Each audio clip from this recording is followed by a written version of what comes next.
নমস্কাৰ বন্ধুসকল, মই প্ৰকাশ মোৰ ইউটিউব চেনেললৈ আপোনালোক সকলোকে স্বাগতম জনালোঁ। আজি যিটো বিষয় লৈ মই আপোনালোকৰ আগত ক'বলৈ ওলাইছোঁ, সেই বিশেষ বিষয়টো হৈছে জীৱনত সুখী হৈ জীয়াই থকাৰ দুটামান উপায়।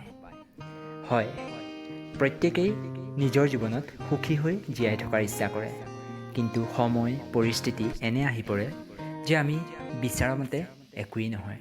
অৰ্থাৎ আমি সুখী হৈ থাকিব বিচাৰিলেও আমাৰ আগত এনে কিছুমান সমস্যা আহি পৰে যিসমূহে আমাক সুখী হৈ থাকিবলৈ নিদিয়ে।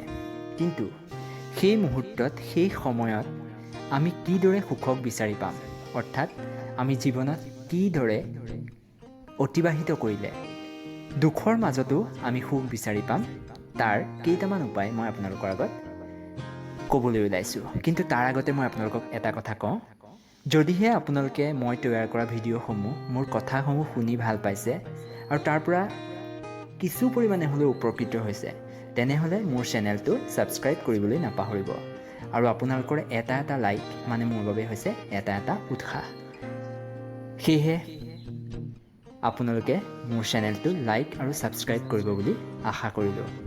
এতিয়া দেৰি নকৰি আজি মূল বিষয়টোলৈ যাওঁ। জীৱনত সুখী হৈ জীয়াই থকাৰ কেইটামান উপায়। আনন্দৰে উপভোগ কৰক পৃথিৱীখন, যেতিয়ালৈকে মৃত্যু আমাৰ কাষলৈ নিজেই নাহে। সকলো চিন্তা, সকলো ব্যক্তিক পাহৰি যাওক যিসকলে আপোনাৰ মনত কষ্ট দিছিল।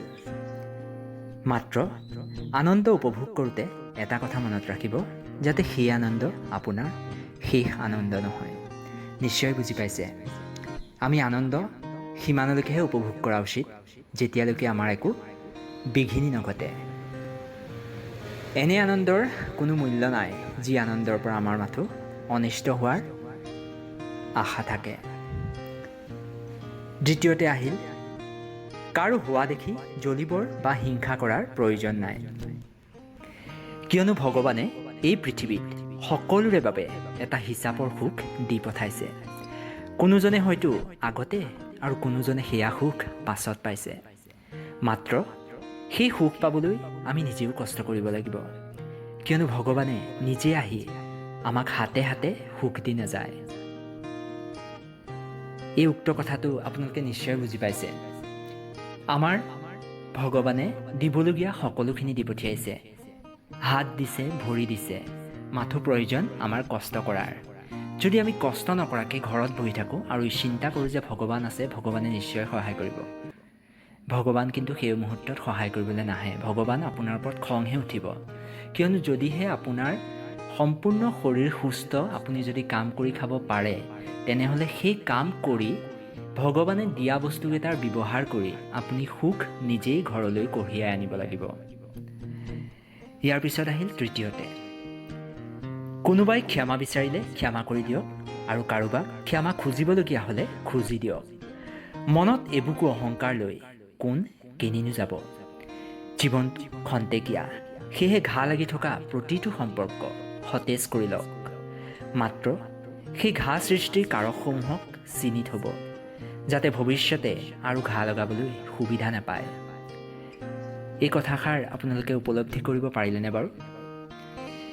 যিসমূহ মানুহে আপোনাৰ মনত কষ্ট দি আপোনাৰ অন্তৰত ঘাৰ সৃষ্টি কৰিছিল, সেই মানুহসমূহ সকলো মানুহৰ লগতে আপুনি মিলি থাকক, কিন্তু এটা কথা মনত ৰাখিব, সেই বিশেষ ব্যক্তিসকলক চিনি থওক, যাতে ভৱিষ্যতে আপোনাৰ অন্তৰত আকৌ ঘা লগাবৰ সুবিধা নাপায়। চতুৰ্থতে আহিল, কোনোবাই যদি আপোনাৰ লগত বেয়া কৰিলে বা দুখ দিলে, তাৰ হিচাপ ওপৰৰ জনাৰ ওপৰত দিয়ক আৰু সকলো দুখ কষ্ট বাদ কৰি যিখিনি সুখ হাতৰ মুঠিত আছে তাৰেই সৈতে সুখী হওক। মাথো এটা কথা মনত ৰাখিব, দুখ সিমানহে সহ্য কৰিব যিমান পাৰি। সকলো বস্তুৰে গ্ৰহণ কৰিব পৰা এটা ক্ষমতা থাকে। নদীখন যিমান, পানীও সিমানহে জুৰিব। যেতিয়া নদীখনত পানীৰ পৰিমাণ বাঢ়ি যাব, তেতিয়া সেই নদীৰ পাৰ ভাঙি বানপানীৰ সৃষ্টি হ'ব। এই উদাহৰণটোৰ পৰা এটা কথাই উপলব্ধি কৰিব, আপুনি আপোনাক দিয়া দুখ সিমানহে সহ্য কৰিব যিমান সহ্য কৰাৰ আপুনি যোগ্য। ইয়াৰ পিছলৈ আহোঁ, কিবা এটা কৰোঁতে, কিবা এসাঁজ পিন্ধোঁতে গাঁৱৰ মানুহে কি ভাবিব, কোনে কি ক'ব, এই গোটেইবোৰ যদি আপুনিয়ে ভাবে বা পাতে, তেন্তে আনৰ কথা যিসকলে পাতে সেইসকলে কি কৰিব? সেই আনৰ কথা পতাসকলক চিন্তা কৰিবলৈ বা ভাবিবলৈ কিবা অলপ এৰি দিয়ক। মাথো কিবা এসাঁজ পিন্ধোঁতে এটা কথা মনত ৰাখিব, আপুনি কি পিন্ধিছে তাৰ ওপৰত আপোনাৰ স্বভাৱ, আপোনাৰ প্ৰকৃতি সকলো প্ৰতিফলিত হয়।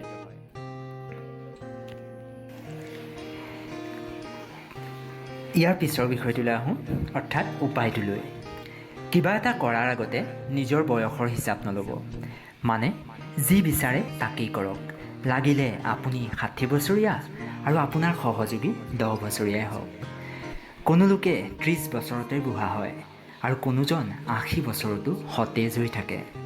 মাথো যি কৰ্মই যি খেলেই নেখেলক, সেয়া যাতে সকলোৰে বাবে কেৱল আনন্দৰ হয়।